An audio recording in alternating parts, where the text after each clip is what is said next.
He's a best-selling popular historian, professor and official biographer of Israeli President Shimon Peres. Elected to Parliament for Labour, Michael Bar-Zohar was also a friend of Ariel Sharon, a paratrooper in 4 wars, and for years has been a determined supporter of peace.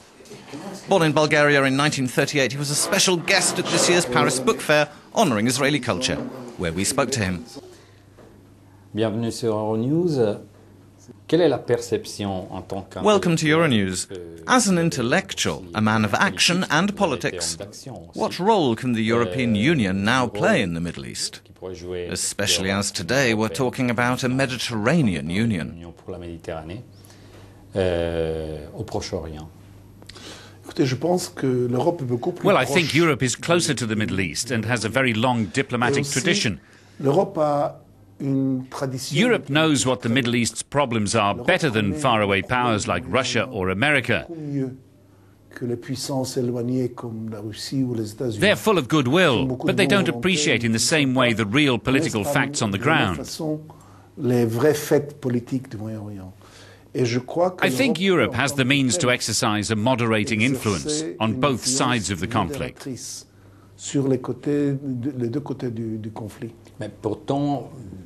Yet a lot of Israelis feel that in any case America will always protect and defend them more than Europe, which is seen as friendly to the Arab cause.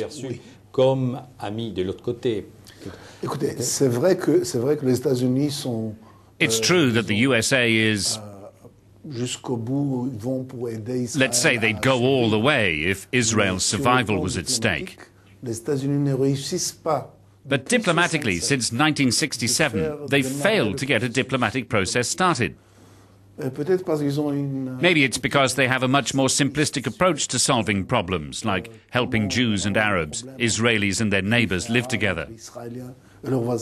The Europeans, on the other hand, because they're seen as friends in the Arab world, create less suspicion, fewer doubts, and Arabs are less sceptical and more ready to take in what Europe has to say. What do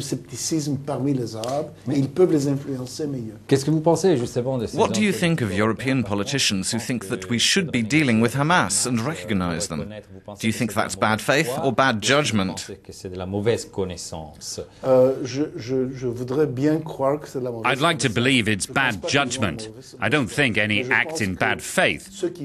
But I think promoters of such an idea don't understand the facts on the ground. I'm sure they don't even know Hamas's charter and stated objectives. It's often said Hamas is an Israeli monster created by your secret services because it could be used to undermine Yasser Arafat's then PLO.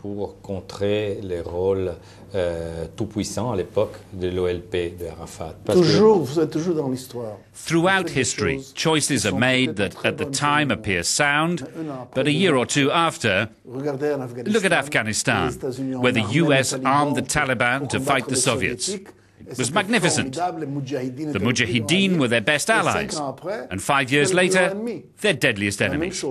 Israel did the same at a certain moment, creating and supporting an Islamic movement, above all in the villages. The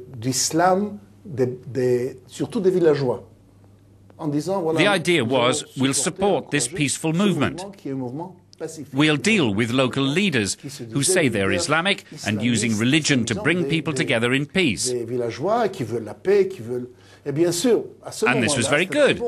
But things don't stop there. They don't in this world. Everything has its own moment, its own momentum. Is there any one politician to blame for the... Well, many accused Sharon of being behind it. I don't know if he was, but even if he was responsible, the result wasn't what he intended. If you do nothing, you never make a mistake. So it's possible that when Hamas was founded, it was created in a completely different way. And I can see a development in the parties and groups involved for the better and for the worse. But Israel is going to have to negotiate with Hamas at some time or another. If you recognize them, you make them stronger. With diplomatic recognition, they would feel stronger but won't abandon their promise to drive Israel into the sea to obtain it. Arafat's PLO shared that objective. Then Arafat changed his mind, except that he didn't give up armed struggle and held this position even during peace talks. And that was the problem. He didn't want to go the whole way. He didn't want to make painful compromises. We were ready. Why, in your opinion, were there really no concrete proposals, a substantial and definitive agreement? The proposals are there. We could do a deal with the Palestinians tomorrow. The problem is leadership. We need leaders who can impose a painful compromise on both Israelis and Palestinians.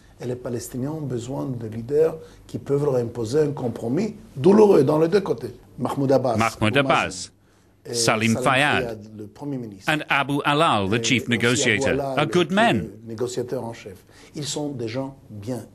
They really want peace, and I admire their devotion to peace. Their problem is that they can't carry the people with them. Their public is more inclined to listen to Hamas. Do you now think neither side has a leadership capable of the task?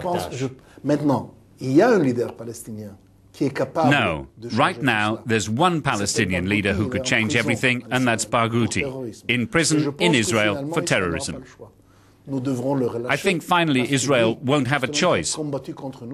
We have to free him because he's a man who's fought us, who has done wicked things, but who today agrees, like us, that there's no other choice. Peace has to be made. He's got charisma and presence and will be followed. Jerusalem remains a problem, as does the refugees' right of return. To get over that, you need a Palestinian leader who can say, the refugees' rights have evolved with time because the Israelis will never accept millions returning. It would mean the end of Israel. On the other side, we need an Israeli leader who can tell people that 95 or 96% of the land Israel occupies today has to be evacuated. That will need a strong leader indeed. Thank you very much. Thank you.